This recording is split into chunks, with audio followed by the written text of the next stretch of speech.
Hello मेरे प्यारे दोस्तों, कैसे हैं आप।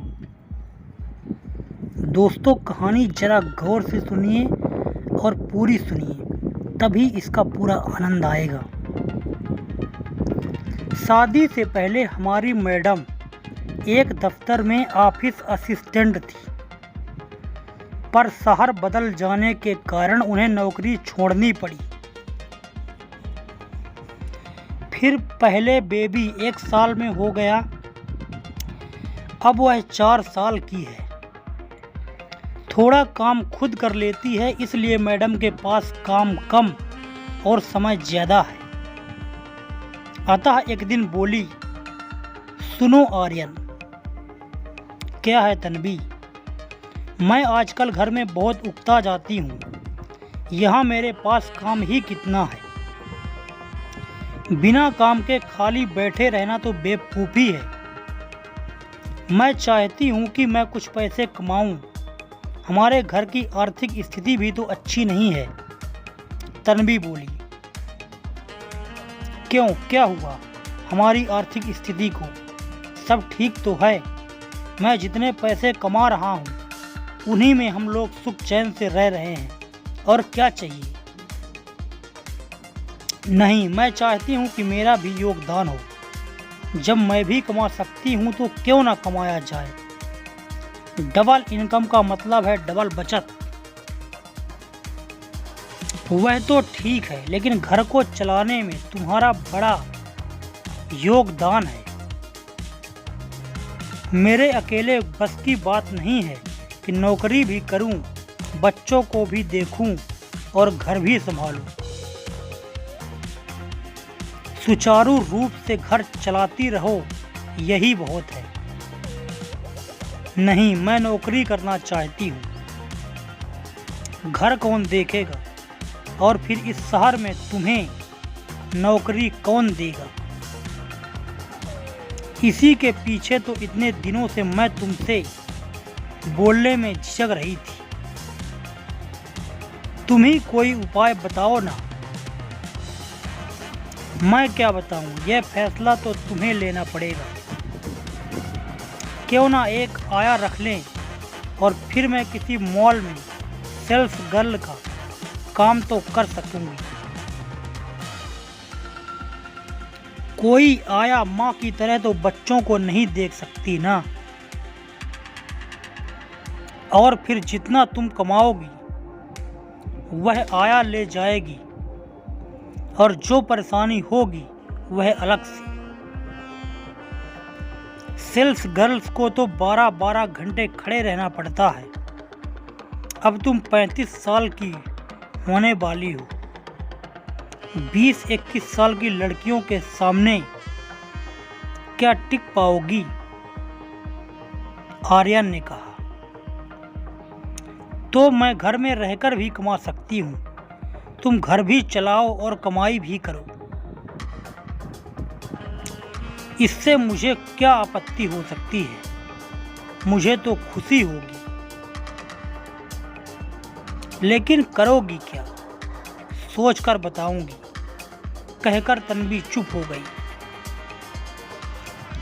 मैंने सोच लिया है कि मैं कंटेंट राइटर बनूंगी। 8-10 दिन बाद तन्वी आर्यन से बोली, वाह क्या बात है। राइटर बनकर पैसे तो कमाओगी ही, ख्याति अलग से होगी। क्या लिखोगी? ऑनलाइन बहुत सी कंपनियां कंटेंट राइटर मांगती हैं। मैं उन्हें अपना बायोडाटा भेज देती हूँ।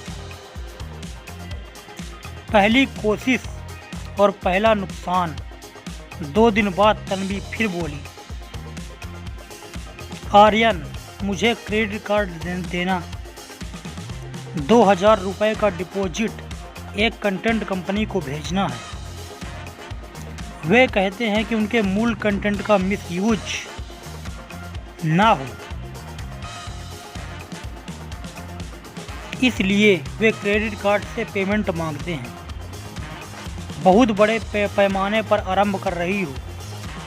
आर्यन बोला। घर में 2-3 दिन शांति रही।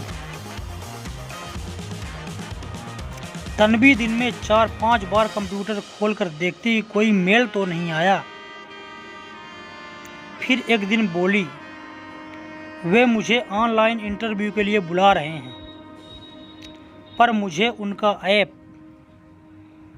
डाउनलोड करना होगा, जिसकी फीस 2000 रुपये है। आर्यन के 2000 रुपये और गए। 5 दिन बाद उसे PDF फाइल मिली, जिसमें शायद 500 पेज थे। उसे उसका संक्षेप में इंग्लिश से अनुवाद करना था। सुनो, यह बहुत कठिन काम है।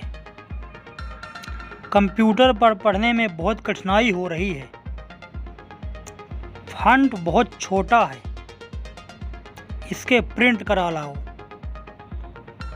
तन्वी बोली।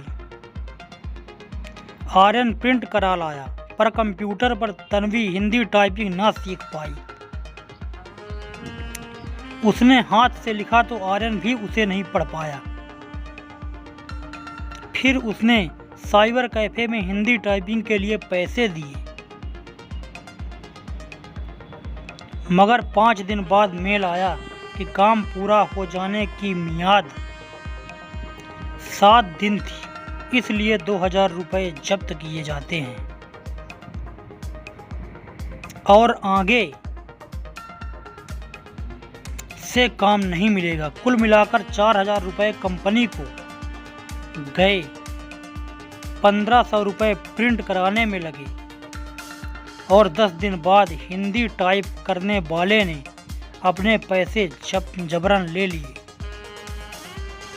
दूसरी कोशिश कपड़ों का व्यापार, तन्वी बोली। एक दिन अवश्य कुछ ना कुछ कर दिखाऊंगी। अवश्य क्यों नहीं।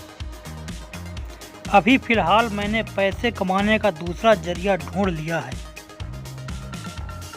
1000 रुपये तो गवा चुकी हो, अब क्या इरादा है?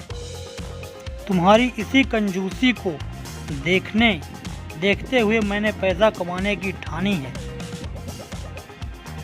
मैंने तय कर लिया है कि मैं बच्चों का व्यापार करूं, कपड़ों का व्यापार करूंगी। एक और असफलता, घर के बाहर एक बोर्ड लगा दिया, नए फैशन के बच्चों के कपड़े। आर्यन बोला, तुम्हारी युक्ति ठीक है, चलो ले आते हैं 50,000 के कपड़े। पर जब शाम को आर्यन घर लौटा तो ड्राइंग रूम में कपड़े बिखरे पड़े थे और घर के सारे गिलास प्याले इधर उधर लुढ़क रहे थे। पुराने डिजाइनों के कपड़े ले आए। 10-20 औरतें आई, चाय भी पी और सारे कपड़े खोल कर चली गई। एक पैसे की कमाई नहीं हुई। तीसरी कोशिश, पेंटिंग्स। तन्वी ने कहा, अब मैं पेंटिंग बनाकर बेचूंगी। आजकल पेंटिंग्स करोड़ों में बिकती हैं। आर्यन ने भारी मन से 40,000 रुपये का सामान दिलवा दिया। अब घर के सभी कोनों में पेंटिंग्स पड़ी थी, पर कोई खरीदार नहीं मिला। आखिरकार आर्यन ने मजाक में कहा, अब हमारे घर की सारी दीवारों पर पेंटिंग्स हुई हैं, टेबल पर्दों पर भी रंग लगे हैं, लेकिन किसी ने खरीदी नहीं। इस कहानी से क्या निष्कर्ष निकलता है?